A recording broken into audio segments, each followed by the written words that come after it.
بسم الله الرحمن الرحیم. د نن ورځې کوم سیشن چې زمونږ دی، کوم ټاپک چې زمونږ دی دا دې په باره کې دی چې اکثر پیرنټس راشي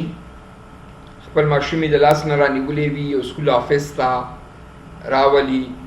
پرنسپل صاحب ته وایي چې زما ماشوم څه نشي زده کولی، کمزوری دی، ویک دی.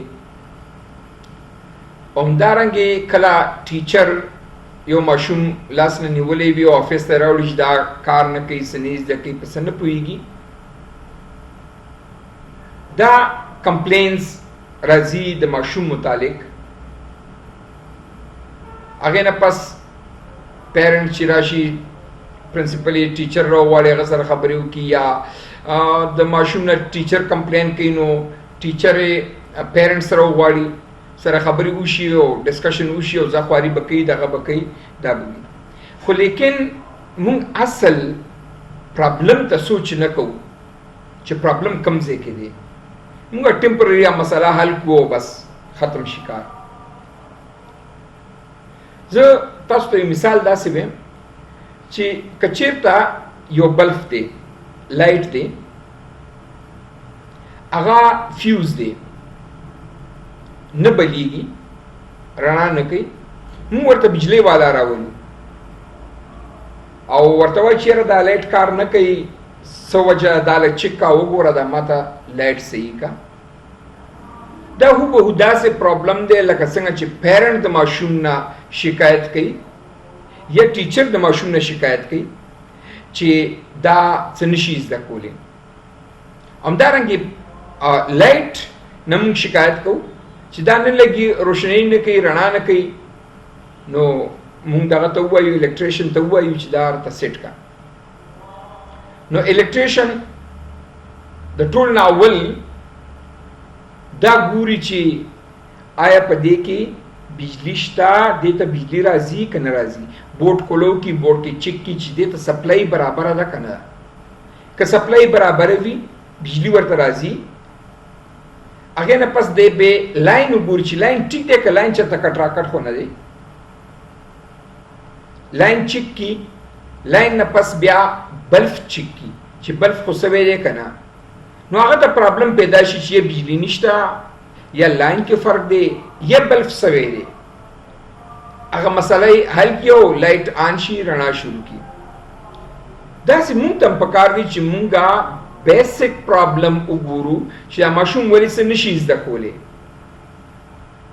هر پیرنټ پکار ده چې د خپل ماشوم پوره خیال وساتي چې زما ماشوم ولې څه نشي زده کولی او هغې باندې انویسټیګیشن وکړي چې پرابلم چېرته دی، پیرنټس کې دی که سکول کې دی که ماشوم کې دی. نو اصل دا د ماشوم نه پوهېدل یا د زده کړه نه کول دام لکه د بجلی د لایټ غوندې چې لایټ کله بورډ بجلی صحیح وي، سپلای لاین یې صحیح وي نو رڼا او بلف ټیک وي نو روشنایي به ورکړي.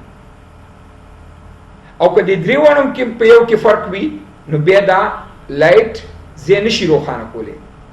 نو د دې لپاره که مونږ غواړو چې یو ماشوم صحیح تعلیم حاصل کړي، صحیح پوه شي، نو هغه لپاره هم یو ټرینګل دی، مثلث دی، او په دې ټرینګل باندې کار کوي. د ماشوم کم درې فیکټرز دي یا کم درې سایډونه دي چې اثر یې نښتي دي او هغه نه یو روشنایي راوځي او علم حاصلېږي ترېنه. یو داسې ماشوم داسې ځای ته ورسېږي چې هغه بهترین ذهن والا، بهترین نالج والا ماشوم د هغه نه جوړ شي. دا کم درې شیانې لکه څنګه بجلی سپلای وه، لاین و او لایټ و. داسې په ماشوم کې هم درې فیکټرز دي چې د ماشوم فیوچر یا د ماشوم په علم کې انوالو دي. درې فیکټر. نمبر 1 د ماشوم پیرنټس، والدین، دغه کور، دغه ماحول، پیرنټس دای داسې ده لکه بجلی سپلای. دویم د ماشوم چې هغه ته علم پاس کوي، لکه څنګه چې د بجلی سپلای نه یا د بورډ نه یا د ټرانسفارمر نه بجلی بلب ته پاس کیږي تھرو لاین، نو داسې د دویم فیکټر چې د په ښه فیوچر کې انوالو دی هغه د سکول دی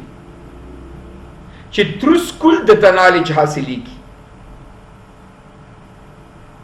او دریم انوالو یا فیکټر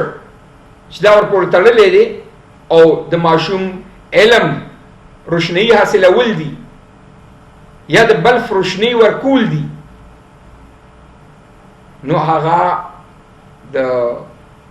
ماشوم دی. نو درې فیکټر شول، لکه څنګه چې لایټ کله رڼا ورکوي نو هغې کې بجلی سپلای ده، لاین دی او بلف دی. دا درې واړه چې سره یوځای شي نو روشنایي ورکړي، لاین رڼا وکړي. همدارنګې چې پیرنټس، سکول او ماشوم درې واړه سره په شریکه کار وکړي نو دې نه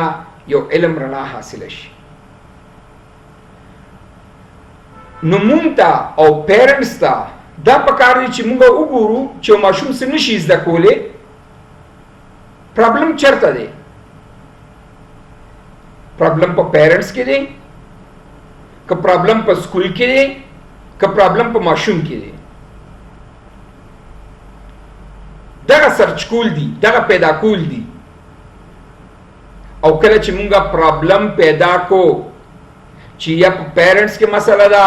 یا په سکول کې مسله ده یا ماشوم کې مسله ده، نو مونږه هغه پرابلم به حل کولی شو. تاسو به دا اورېدلی وي چې یو بیمار ډاکټر له ورشي نو په میډیکل کې دا وایي چې ډیاګنوز چې کوم دی، تشخیص یا ډیاګنوز معلومول د مرض، دا 50% علاج دی. ځکه ډېر داسې بیمارۍ دي چې سره یو قسمه ساینس سپټم یا علامات لري، خو ته دا سره بیلول او دا پته لګول چې پرابلم په کم ځای کې دی، دا کومه بیماري ده چې دې باندې دا تبه راغلې ده. په ملیریا کې هم تبه راځي، په ټایفاید کې هم تبه راځي، په نیمونیا کې هم تبه راځي. خو دا موږ وګورو چې دا د نیمونیا تبه ده که د ټایفاید تبه ده که د ملیریا تبه ده، نو دا به مونږه دا پرابلم به مونږ معلومو، ډیاګنوز به مونږ صحیح کوو، د ماشوم پرابلم به مونږ معلومو، نو اله به مونږه د دې مرض علاج کولی شو، اله به مونږه د ماشوم مستقبل روشن کولی شو چې مونږ کله د اصل مرض ته ورسیږو. نو ما ویلي چې په دې بیماری کې یا په دې پرابلم کې درې فیکټرز انوالو دي: پیرنټس، مور پلار، سکول او ماشوم. د ټولو نه اول فرست انوالو چې زیات پکې انوالو دی هغه پیرنټس دي، مور پلار دی. ځکه مور دا د یو ماشوم د پاره پهلا سکول دی. تر 4 سال پورې ماشوم د مور په غېږ کې د مور سره په ماحول کې دا ټرین کیږي. که مونږ چېرته د صحیح ماحول ماشوم ته ورکو او د بنیاد نه مونږ دغه کو صحیح ټرین کو، نو ان شاء الله دا هغه به باقاعده سټیپونه بیا ښه راځي. سکالرز علما دا خبره کوي چې ماشوم غوږونه نه لري، ماشوم سترګې لري. مطلب د دې خبرې دا دی چې ماشوم ته هر څو ووایه چې داسې کوه داسې کوه داسې کوه، هغه نه کوي. خو که ته خپله پیرنټس په ځان کې یو چینج راولي، پیرنټس په ځان کې یو ایکټ راولي، نو ماشوم تینا په خود به خود زده کوي. که د ماشوم والدین مونځ کوي، ماشوم په اول دویم کال باندې دریم کال باندې هغه سره مونځ زده کوي. که ماشوم پیرنټس تلاوت کوي او سره تلاوت زده کوي. که ماشوم پلار سیګریټ کوي، ماشوم هغه سیګریټ دغه کوي. داسې یو پکچر ما لیدلی و چې هغې کې پلار سیګریټ کوي او ماشوم کاغذ توکړی دی او په خوله کې نیولی دی. دا د خپل پلار نه دا زده کړي. نو د دې لپاره ضروري ده چې مونږه ماشوم ته داسې ماحول په کور کې ورکو چې هغه پریکټیکل زده کړي. هر څه په ټایم ټیبل باندې، مونځ په ټایم، سبق په ټایم، لوبې په ټایم، هر څه په اصولو کې برابر وي. او ماشوم داسې دی لکه یو سپین کاغذ، وایټ پیج دی، ته چې په څه لیکل غواړې ته په هغه لیکل کولی شي. که د باندې ته ښه لیکې او که بد لیکې، څنګه ټریننګ چې ته ورکې ماشوم هغه قالب کې په هغه شي کې ځان برابروي. ماشوم یو بهترین جج دی. دا ما مخکې ویله چې علما دا خبره کوي چې ماشوم غوږونه نه بلکې سترګې لري. ته چې څه کې هغه ګوري او هغه کوي. نو همیشه لپاره پکار دي چې پیرنټس خپل ماشوم په داسې طریقې سره ټرین کړي چې هغې ته د اخلاق، د معاشرې، د هر څه دته صحیح ورښیي. نو هله به دی صحیح برابرېږي او داسې ټریننګ ورکړي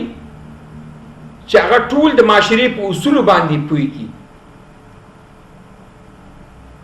زمونږه ګورو چې کله ځینې داسې فیملیز دي چې هغې کې واړه ماشومان وي، خو چې ته ورشي اتا سره ښه سلام کوي، لاس ملاوي او ښه په اصولو، په ادب او په طریقې سره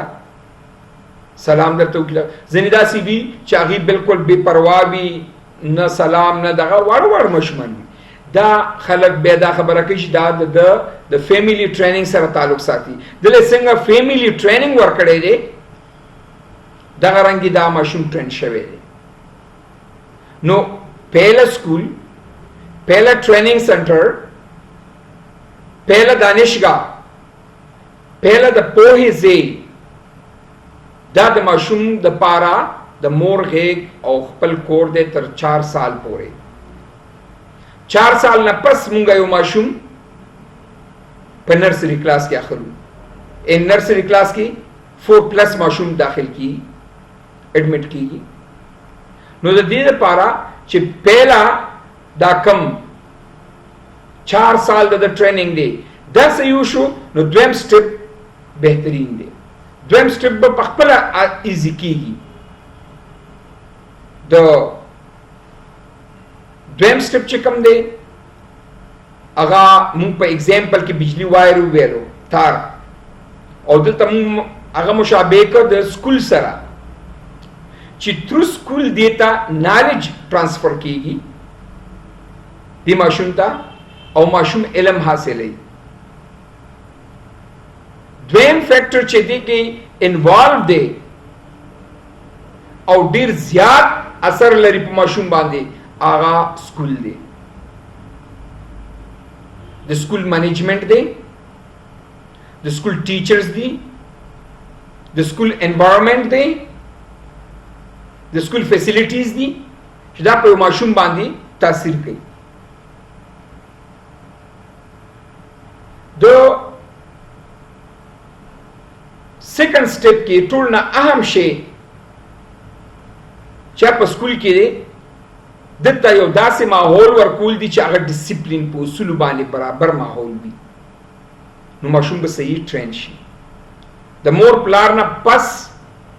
د دې بیسټ ټرینر چې دی دا ټیچر دی. نو دوی ته بهترین ماحول برابر شي، ښه ټیچر ورته برابر شي، هغه سکول داسې رولز ریګولیشن وي چې هغه ماشوم ذهني طور دې ته تیار کړي چې هڅه زده کړي. چې ماشوم سکول ته را انټر شو د ذمہواری ټوله د ټیچر باندې ورله او په سکول باندې ورله او چې دلته سکول یې څنګه تیاری دا اوس د ماشوم فیوچر د ده پورې تعلق ساتي اوس مونږه ګورو که چېرته ایڈمنسټریشن دیتا بهترین ټیچر پرووایډ کړل د ماشوم فیوچر به صحیح وي لکه مونږ ګورو ما د سکول مشابهت د بجلی د تار سره ورکه ګوره بجلی تارونه هم تاسو لیدلی وي چې ځینې تار تنبوي ځینې اوسپنه وي ځینې کاپر وي ځینې سلور وي او په هر یو کې د بجلی د تلو سپیډ بدل دی ځینې تارونه داسې وي چې هغه منځ کې بجلی ضایع کوي او ځینې تارونه داسې وي چې هغه بجلی دې سره نه تر 100 میټر پورې 1000 میټر پورې په یو ولټیج دی ورکړه په 220 ولټیج دی ورکړه الته تعالی په 220 ولټیج باندې پرېږدي او ځینې داسې وي چې دلته 220 بجلی ورکړي الته تعالی 120 بجلی وباسي همداسې د ټیچر اگزامپل هم دی ځینې ټیچرز داسې دي چې هغه د ماشوم صحیح ټریننګ کوي هغه په خپله ښه ټاپ کوالیفاینډ وي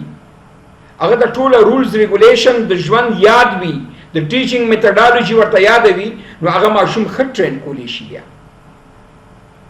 او که یو ماشوم راشي ښه ټرین وي په کور کې او راشي او کېناستو او مونږه ټیچر ورته داسې کمزوري ورکړی چې هغه صحیح نشي پوهوي نو بیا هم دا ماشوم څه نشي زده کولی نو دې وجې نه ضروري ده چې مونږه ماشوم ته بهترین ټیچرز ورکو بهترین ټیچینګ سټاف ورکو د سټډي بهترینی طریقې ورته ورکو فیسیلیټي ورکو مثلا که چېرته اوس ګرمي ده فار ایگزامپل ماشوم ته فین نشته په ګرمۍ کې څنګه وخت تیر کړي په څه سټډي وکړي یا بوک ورسره نشته نوټ بوک نشته پین نشته نو چې د سکول څومره ریکوایرمنټس دي پکار ده چې موږ ورته هغه ټول برابر کړو هغه ټول فیسیلیټیز موږ ماشوم ته ورکو او بهترین ټیچرز ورکو بهترین مینجمنټ ورکو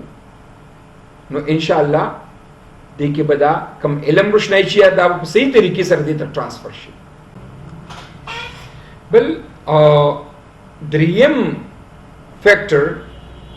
چې د یو ماشوم په تعلیم کې انوالو دی خپله یو ماشوم دی په ماشوم کې دوه قسمه پرابلم راځي یو دا وي چې د ماشوم فزیکل پرابلم وي یا وي سایکولوژیکل پرابلم وي د ماشوم پیرنټس ټیک دي خپله خواري پوره کوي سکول ټیک دی ټیچر ټیک دی فیسیلیټي هر څه صحیح دي اوس دریم چې بیم ماشوم څه نشي زده کولی دلته ماشوم کې دوه فیکټر انوالو دي چې ماشوم د هغې په وجه نشي کولی چې څه حاصل کړي څه زده کړي هغه یو د ماشوم فزیکل پرابلم دی فزیکل پرابلم دا وی چې یا ماشوم ډیسیبل وي معذور وي دماغونه ډورفیزم یا نور داسې بیماری نه وي ډیمنشیا چې هغې دماغ صحیح پیک کولی نشي بالکل ډیسیبل وي معذور وي ځینې ماشوم بالکل معذور وي معذور لپاره بیا خپل سکولونه دي ځینې داسې وي چې هغه د صحت نه کمزوری وي د هغه خوراک د فود د نیوټریشن پرابلم وي هغه اسانه طریقې سره ډاکټر سره په باندې خبرې وشي هغه حل کیږي یې نظر مسله وي ماشوم ته بورډ نه ښکاري صحیح نظر یې کمزوری وي یا که بورډ ورته د نظر کمزوری وي او ګلاسز نه وي چشمې نه وي نو د په دماغ باندې بوج راځي پکې د ماشوم فزیکل پرابلم دی صحت مسله ده هغه ترو کنسلټنټ ډاکټر سره هغه باندې مشوره کې دي شو پیدا کولې شي چې د ماشوم ته څه مسله ده د فزیکل نه کا سیټ تشو او سایکولوژیکل پرابلمز موږ وګورو نو دا موږ کولې شو چې دا سایکولوژیکل پرابلم حل کړو سایکولوژیکل پرابلمز چې دي ادای چې اکثر زموږ فیملیز کې پیرنټس وی دا زما دا ماشوم ډیر تکړه دی ډیر څه زده کوي دا ډیر تکړه دی وړوکی خو ډیر تکړه دی او دا بل چې دی چې دا کمزورې دی دې څه نشي زده کولی دا خبرې هم په ماشوم باندې تاثیر لري ایون ماشوم باندې د هغه نوم تاثیر لري لکه کله چې حضرت حسن رضی الله عنه پیدایش شو نو پیغمبر اسلام هغه کرالو پښتنه وکړه چې سنوم په دې باندې د ماشوم باندې تاسو نوم یې خېری نو بیبي فاطمه رضی الله عنها ورته ویل چې د باندې حضرت علی صاحب حرب نوم یې خېری حرب معنا جنگ پیغمبر اسلام ویل نه د باندې حسن یګدا ځکه چې نوم له تاثیر وي په انسان باندې یعنی نوم چې په انسان څومره تاثیر کوي دا چې هر شی په یو ماشوم باندې تاثیر کوي د مور پلار خبرې د معاشري خبرې د ملګرو خبرې ماشوم له تاسو داسې ماحول ورکوي چې ښه ملګري ښه فرینډز وي هغه ادبناک خپ اصول برابر په زندگی کې هغه سره ناسه پاسه ول ایڈوایس کوي تاسو چې هغه سره کې نه پاسه همدارنګي هغه ته د خو خبرو نصیحت کول یا خو سوچ ورکول دا په ماشوم تاثیر کوي دا کوم رواني یا روحاني تاثیرونه چې دي دا د معاشري وي په ماشوم باندې څوک ودا لیبنې دي دا نه پوهېږي دا په څه نه خبر دا نشي زده کولی دا ټول ماشوم کم لیول چې دی د دماغو د کوشش هغه ضایع کوي بل اکثر دا شی په سکول کې هم کیږي او په سکولونو کې دا وی چې مونږه اکثر ټیچر وی دی په څه نه پوهېږي دا ماشوم دا کمزوری دی نه د سکول کې د کمزوري ماشوم خپل یو طریقې کار دی هر ماشوم څه زده کولی شي خو که چېرته هغه ته توجه وشي د ماشوم نه پوهېږي کمزوری دی ټیچر به سره داسې طریقې کار استعمال کړي چې هغه موټیویټ شي هغه تشویق شي چې څه زده کړي ځکه every baby is precious هر ماشوم قیمتي دی هر ماشوم نسبین دی هر ماشوم غوره دی هر ماشوم څه زده کولی شي خو که چېرته موږ صحیح ګایډ کړو د دې لپاره ټیچر ته پکار دی چې هغه ماشوم انسپایر کی او ورته دا خبرو کې چې ته زده کولی شي په ځای دی چې ویرټو هغه ته سختې خبرې وکړو هغه ته سختې ووایو دا ورته ووایي چې آفرین ته تکړه ته کولی شي آفرین بیا ووایي صحیح دې وویلو ټیک دې وویلو آفرین یو انعام ورکا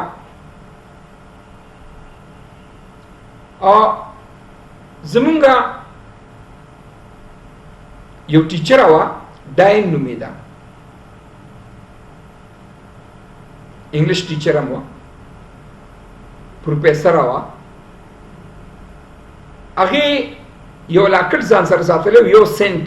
پیسه وه هغې ځان سره ساتلې وه مونږ ته به یې کله کله ویل چې دې پیسې زما زندګي چینج کړې ده زه په څلورم کې وم چې زما زړه و چې زه اکټره جوړه شم اکټرس شم اداکار شم ډرامو دي شینو کې کار وکم فلمونو کې دي کې کار وکم خو یو ورځ ماته خپل ټیچرې دا یو سنت انعام کې راکو ما چې دا یو پیسې ماته راکړه زه کور ته لاړم مور ته مې چې ماته د ټیچرې دا یو پیسې انعام کې راکړه ته وګوره هغه و چې او تا ته دا پیسې په انعام کې درکړې ده وی هغه خپل کړه او مال د سرو لاکټ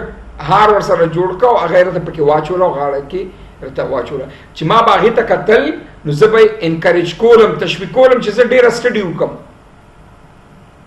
نو زه دا نن پروفیسر یم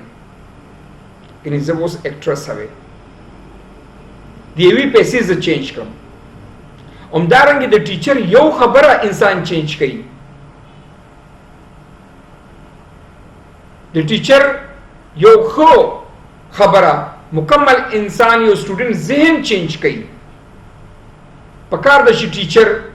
ځان کې دا پوینټونه راولي چې خپل ماشوم سټوډنټ ته همیشه لپاره دا وایي چې یرته کولې شي آفرین تاسو یې ویلي تا ټیک ویلي په ځای دی چې غوسه پې وکړي ان نورم پرس کړي ذهني دباو کې پلس د لاړ شي نیګیټیو په ځای منفي تک دپاره مثبت د لاړ شي نو انشاءالله دا ماشوم به یو څه زده کوي او څه به ترې جوړېږي دغه درې نقطو ته که چېرته پیرنټس خیال وکړي سکول سټوډنټ او پیرنټس او درې واړه په شریکه سره د ماشوم فیوچر ته سوچ وکړي نو انشاءالله زموږ د ماشومانو نه به ټاپ ایجوکیټډ او نابغه یو بهترین پوی او داسې شاګردان داسې سټوډنټس داسې به تیاریږي چې هغوی به یو څه نوی ایجاد کوي همدې لپاره پیرنټس ټیچرز میټینګز ډېر ضروري دي پیرنټس ټیچر سټوډنټس میټینګز پکار ده چې هر سکول هر ایجوکیشنل انسټیټیوشن پکار ده چې په 2-3 میاشتو کې یو ځلې پیرنټس سره وغواړي سټوډنټ ورسره وي د هغه ټیچر سره کښېني او خبرې وکړي د هغوی په پیپر باندې د هغه په پرابلم باندې خبرې وکړي ماشوم کم ځای کې ویک دی نو انشاءالله چې دا پرابلم به حل شي او که چېرته والدین پکې دلچسپي وانه لي ټیچر څومره خواري کوي بیا هم نه کېږي که چېرته والدین ښه انټرسټ وي د بچي په تعلیم کې خو سکول ته صحیح پرووایډ کولی نشي کوالټي ایجوکیشن نشي ورکولی نو بیا هم ماشوم څه نشي زده کولی او که چېرته پیرنټس هم خواري کوي سټوډنټ دغه سکول هم خواري کوي ټیچرز هم خواري کوي خو ماشوم کې څه فزیکل پرابلم وي بیا هم مطلب او مقصد نه حاصلېږي نو پکار ده چې د درې واړو سره په شریکه باندې کار وکړي نو انشاءالله د ماشوم یو بهترین نتیجه به یو داسې ماشوم به را پیدا شي چې هغه به یو تعلیم پویه وي د هغه به یو علم وي هغه به یو نالج وي هغه سره به یو پویه وي په ځای دی چې ډیګري والي هغه کې به یو څه ګټس موجود وي څه نالج به موجود وي نو لازمي ده چې درې واړه په شریکه باندې کم ناز کم په هر 3 میاشتو کې یو ځلې پیرنټس ټیچرز سټوډنټس میټینګز وشي او د ماشوم په فیوچر باندې خبرې وشي نو دا به انشاءالله یو بهترینه نتیجه به ورکړي. تھینک یو ویری مچ. ډېره ډېره مهرباني.